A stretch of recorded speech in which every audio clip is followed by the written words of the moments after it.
Olá, pessoal! Hoje nós estamos aqui com a Josete Guerzoni de Londrina e ela vai falar um pouco para a gente sobre a ginástica holística.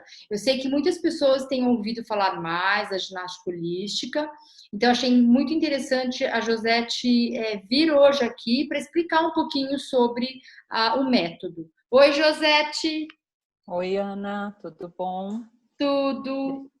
Obrigada Então, por essa oportunidade de estar aqui, não, apresentando um imagina. pouquinho mais. Estou super feliz de você estar aqui e eu queria que você contasse um pouquinho para a gente como é que você chegou na ginástica holística.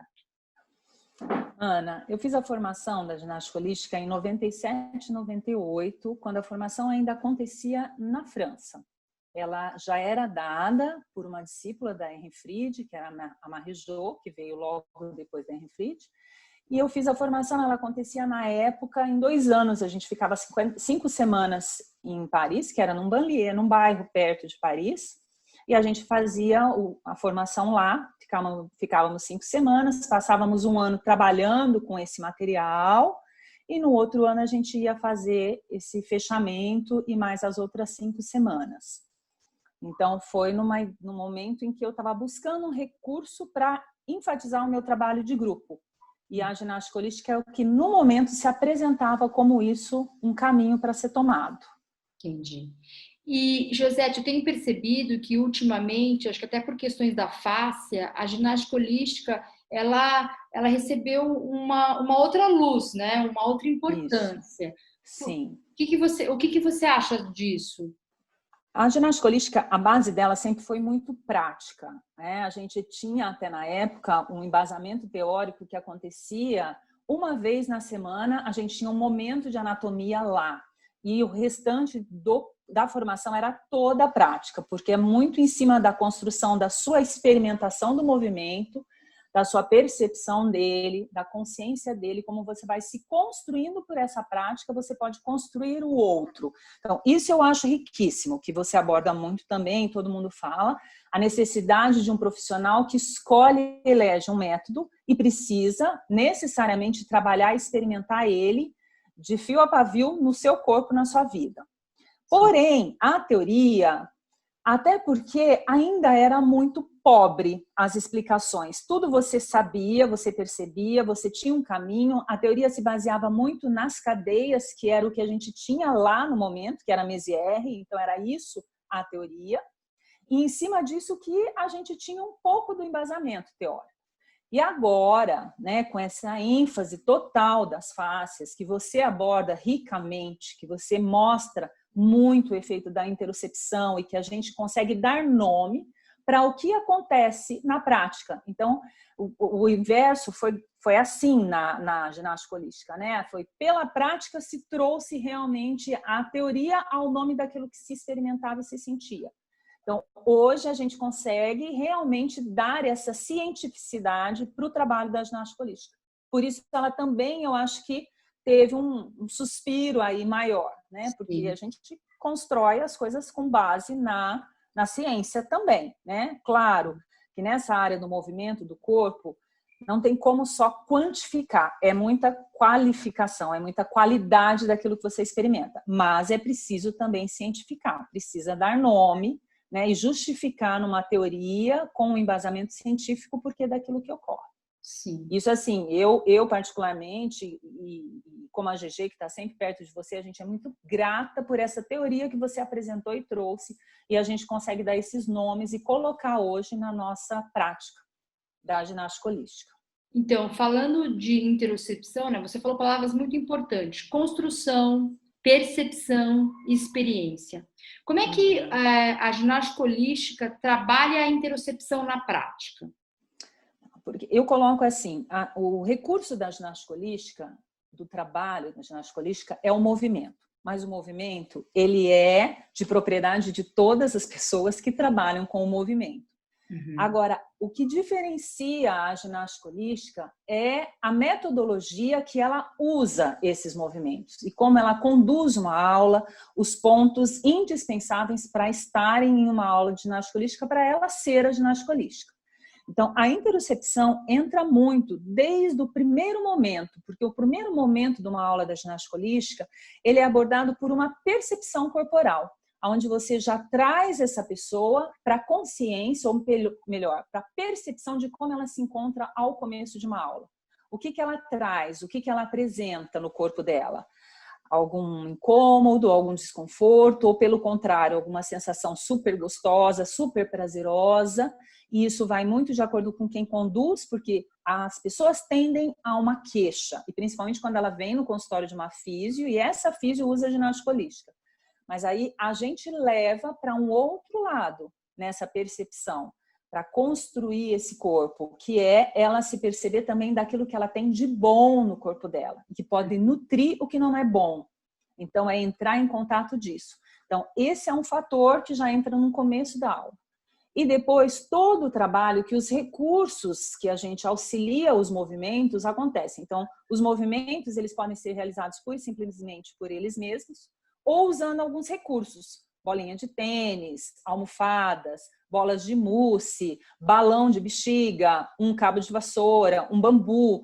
Então, recursos que, assim, tem umas baguetes de madeira, tem os naturais, e a gente também pode criar alguns outros que a gente vai colocando na nossa prática. Uhum. Mas o contato com esse trabalho é que vai também trabalhando o que é a proposta da interocepção. Então, usando esses recursos, a gente também aplica esse recurso para definir o que é a interocepção dentro dessa aula. Tá. Às vezes que eu fiz aula de ginástica holística, eu achei muito interessante porque é uma aula que é conduzida verbalmente e o professor não fica fazendo. Então, eu acho que isso, só por si só, isso já deixa a pessoa olhar mais para dentro e ter uma percepção melhor, né? Se explorar de uma forma melhor e não copiar o outro. Não, né? Isso é um ponto importante. Ponto importantíssimo. Porque você vai ser um caminho de construção para esse corpo. Uhum. Primeiro que quando você é um modelo, supostamente quem está te copiando acha que você é um modelo perfeito. Sim. E ninguém é, não existe uma perfeição corporal, né? Então, esse é um primeiro ponto. Segundo, que a Henry dizia uma coisa que eu acho uma frase importantíssima. Você só muda aquilo que você conhece. Para você conhecer, você precisa entrar em contato com isso. Então, é se perceber mesmo, é perceber o seu corpo, construir o seu corpo, construir um movimento. Quando você dá um comando verbal, ele vai perceber que aquilo não é tão fácil, ou não, pelo contrário, nossa, como isso é fácil. Então, ele vai se deparando com os limites e as potências. Então, aquilo que é o limite no corpo dele, que às vezes ele não chega, mas num outro momento, ou até do outro lado, ele vai descobrir que aquilo, nossa, mas desse lado é tão fácil. Então, é um processo muito também educativo, eu coloco, né? A ginástica holística tem esse papel de educação, prevenção e reabilitação, e ele se encaixa também nisso. E esse comando verbal, ele vai um pouco também facilitar a experimentação, que é aquilo que a gente também faz desde bebê, né, Ana? A gente constrói o nosso corpo experimentando. Sim. Então, o propósito é esse, é você experimentar o movimento que eu estou te conduzindo e ver como você vai chegando a ele. Uhum. Eu dou um caminho e você vai ver se você segue aquele caminho, e às vezes a gente percebe que nessa condução ele não está chegando em lugar nenhum e ele não está entendendo.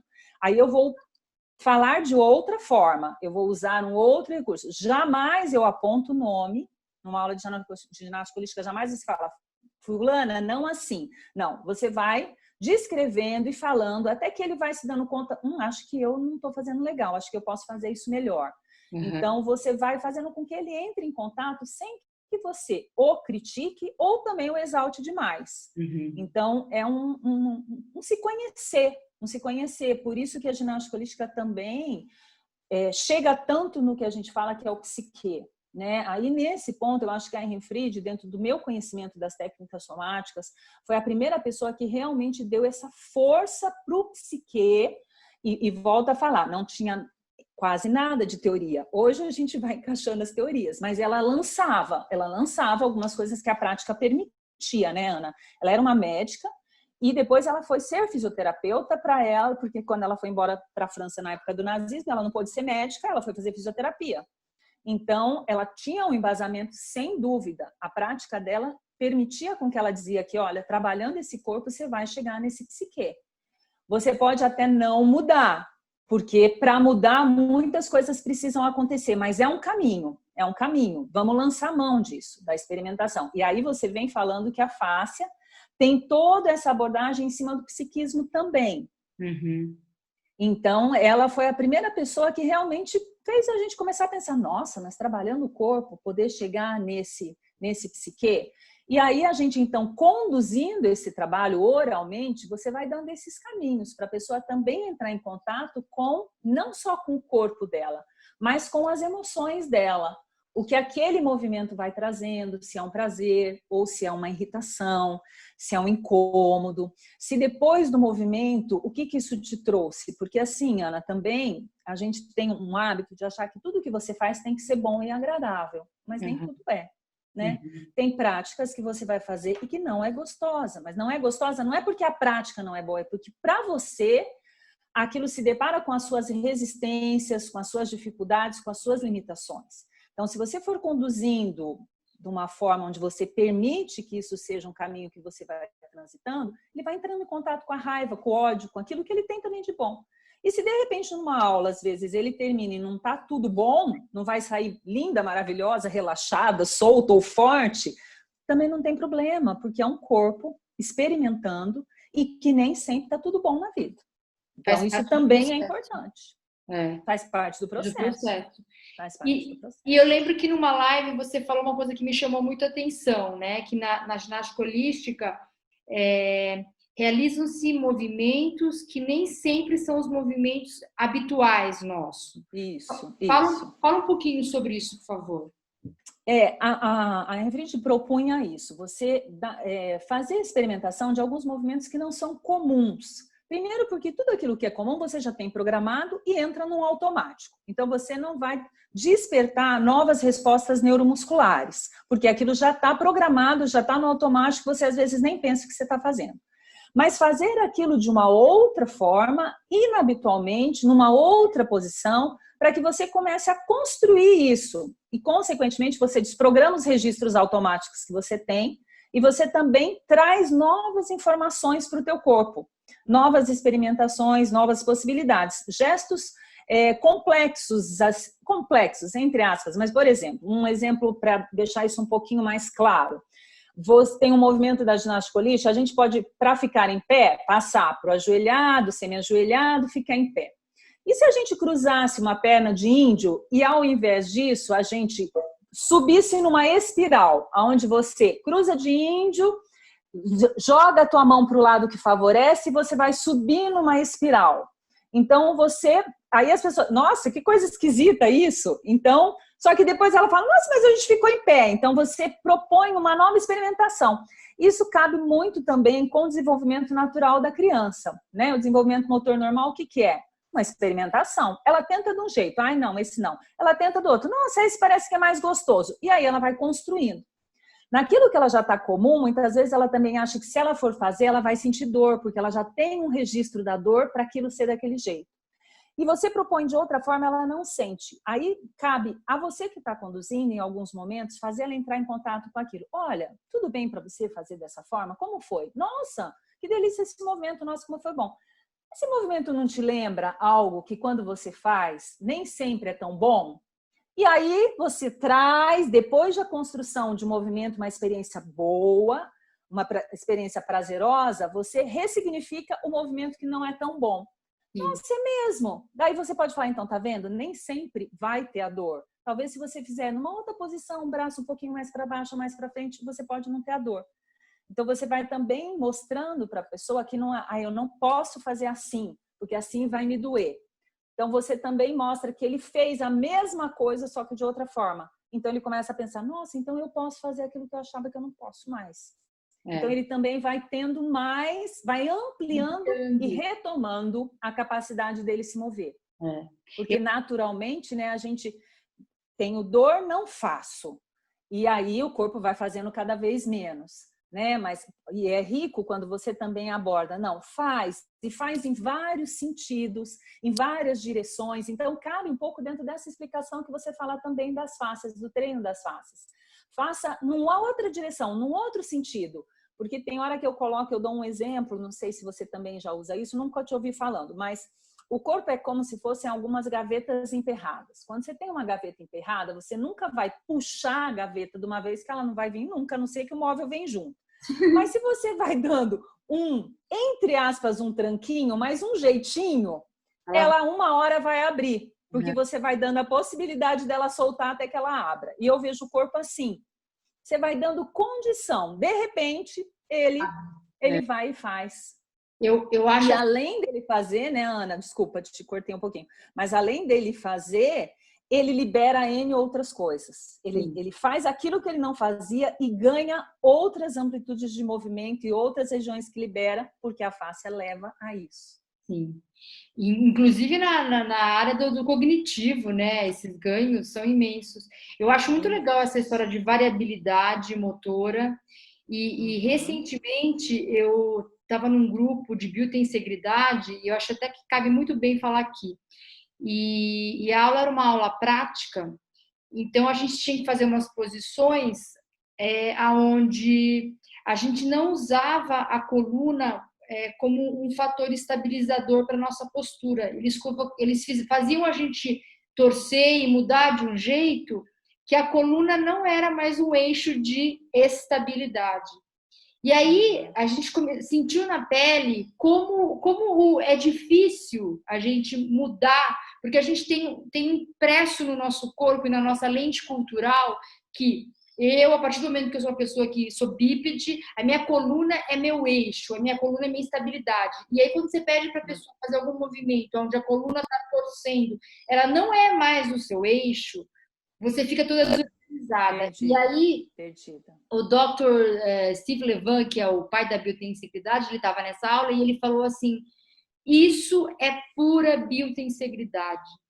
Quando o seu corpo é colocado numa situação dessa, ele não está acostumado, então vem aí essa dificuldade, mas o seu corpo ele tem toda a chance de se reorganizar nessa teia de pressão e compressão e fazer com que esse novo modelo, aos poucos, vá sendo uma coisa conhecida.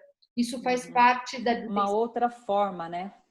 Uma outra forma, um outro comando. Exatamente. Então, ele falou assim, graças à biotenseguridade, é possível a gente mudar essas experiências para experiências não tão exploradas e ainda assim aprender, torná-las mais habituais ou conhecidas, graças ao conceito da biotenseguridade. Porque essa teia que a gente tem, que é a fascia dentro da gente, tem essa capacidade maravilhosa de ir se adaptando, né? De ir espalhando essa informação daqui para ali, essa tensão aqui vai igualar com aquela compressão ali.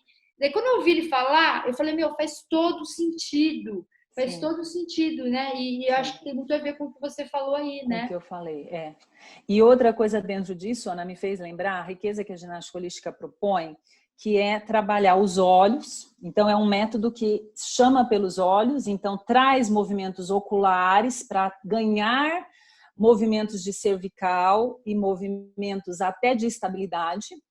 E aí a gente também pensa e reflete o quanto o olho é uma porta de entrada para todas as nossas questões, né? Pelo olho que entra as nossas emoções e as nossas relações.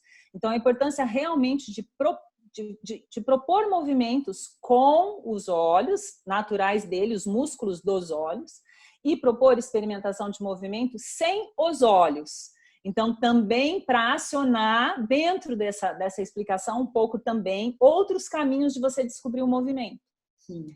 E a riqueza que eu também, uma coisa que eu descobri pela ginástica holística é o trabalho da língua. Então, a importância da língua, né? A ginástica holística tem uma coisa que é um diferencial de todos os métodos, que é o eixo central que ela constrói, que é o PPTL, né? O pé, o períneo, o transverso e a língua. Então, é essa respiração que aciona esse eixo central do nosso corpo. Então, o trabalho da língua, a potência que essa língua tem, o quanto a gente consegue ganhar muitas coisas com o trabalho da língua, uma posição da cabeça adequada, um relaxamento de toda a mandíbula. Então, assim, são algumas coisas diferentes de um modo geral, dos métodos. É um diferencial que a ginástica holística traz e que, claro, pode estar associado num outro trabalho, né? Hoje mesmo, numa prática que eu dei para os meus alunos, a gente trabalha muito os abdominais usando a língua no céu da boca. Então, usando esse pré-estalar da língua no céu da boca.